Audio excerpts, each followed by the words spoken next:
Lihim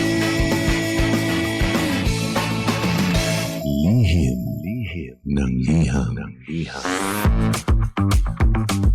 Ang pinakamakulit na girlfriend mo sa balat ng radyo. Isang magandang morning sa inyong lahat! Ako pa rin po nag-iisang girlfriend mo sa radio. My name is Lindsay. Makulit pero may puso, handang makinig sa mga kwento mo. Alam mo, feeling ko kailangan mo na siyang iwan kasi it doesn't make sense.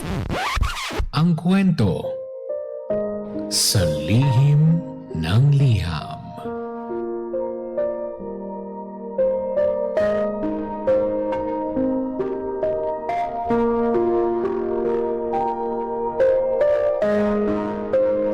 Mahal kong Lindsay. Please, tawagin niyo na lamang po ako sa pangalang Lucas. 35 years old na po ako and currently, meron pong isang maliit na negosyo. Ang girlfriend ko naman po, 31 years old, at nagtatrabaho naman po siya para sa isang international company. Almost 4 years na po kaming magkasama ng girlfriend ko. And honestly, kung tatanungin mo ko 6 months ago, sasabihin ko sa iyo na napaka-perfect ng lahat.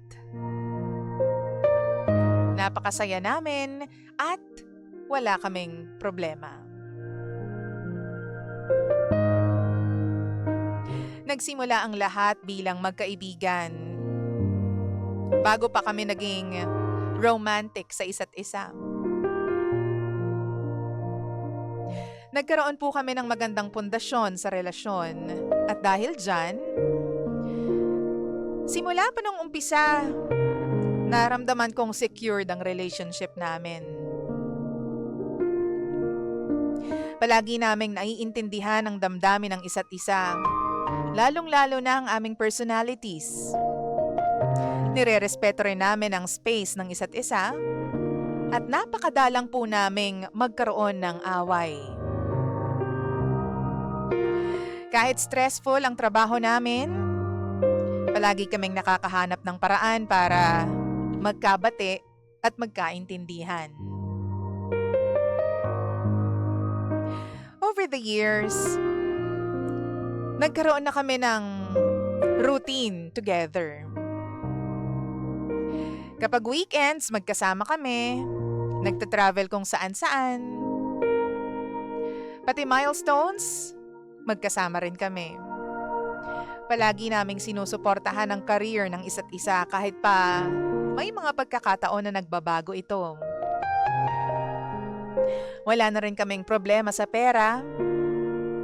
At palagi nga kaming binibiro ng mga kaibigan namin na susunod na raw dapat ang kasal.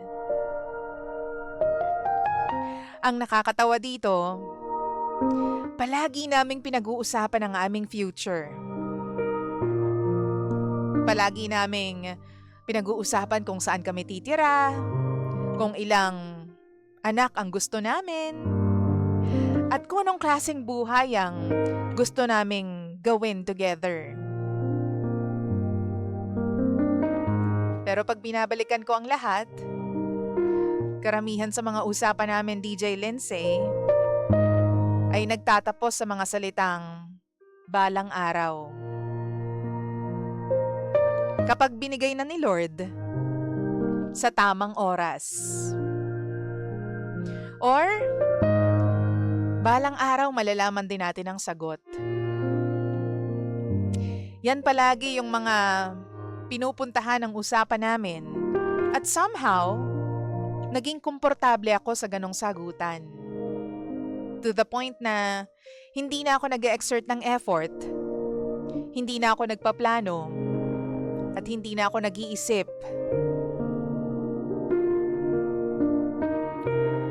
Kailan lang, nagkaroon kami ng isa sa mga pinaka-honest conversations namin. Pero walang sigawan, walang drama, at walang ultimatum. Ang Ang sabi niya lang sa akin, pagod na siya. Pagod na siyang maghintay. Pagod na siyang manghula kung meron ba talaga akong plano. Pagod na siyang mag-expect kung magiging totoo pa ba ang mga pinag-usapan namin noon. TJ Lindsay, doon ko nalaman na hindi pala siya naghihintay ng perfect proposal. Hindi rin pala siya naghahanap ng fairy tale moment. Ang tanging gusto niya lang ay reassurance na yung future namin together ay magkakatotoo.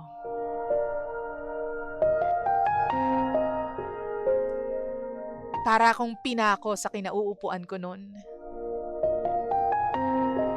Kasi habang ako busy at nag-e-enjoy dahil stable na ang buhay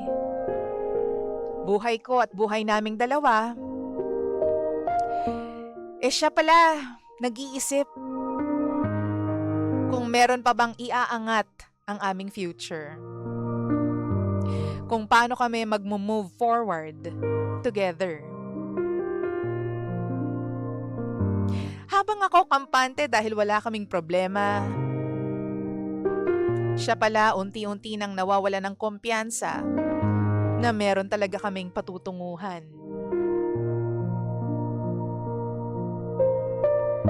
Alam mo, ang nakakatakot kasi dito, hindi siya yung tipo ng babae na madaming reklamo. Lagi pa rin siyang nandyan para sa akin. Para sa relasyon naming dalawa. Palagi pa rin siyang nakasuporta sa akin kahit na mahirap ang mga araw ko, and still said, I love you. Tulad ng dati. Pero ang totoo niyan, love and disappointment can exist at the same time. Yung realization na yon made me so uncomfortable. Kasi akala ko noon, kapag wala kayong away, pag walang sigawan, pag walang hindi pinagkakaintindihan, okay lang ang lahat. Tahimik ang buhay. Hindi ko na-realize, DJ Lindsay, na someone can stay loyal, patient, and supportive habang nagluluksa din. Nagtatanong, nagtataka kung meron pa bang future na dadating. Ngayon ko naintindihan na yung balang araw. Yung salitang yon ay hindi unlimited promise. Para sa ibang tao, lalo na kapag pinag-iisipan nila yung pagpapakasal, pamilya, and long-term goals, bawat taon, importante.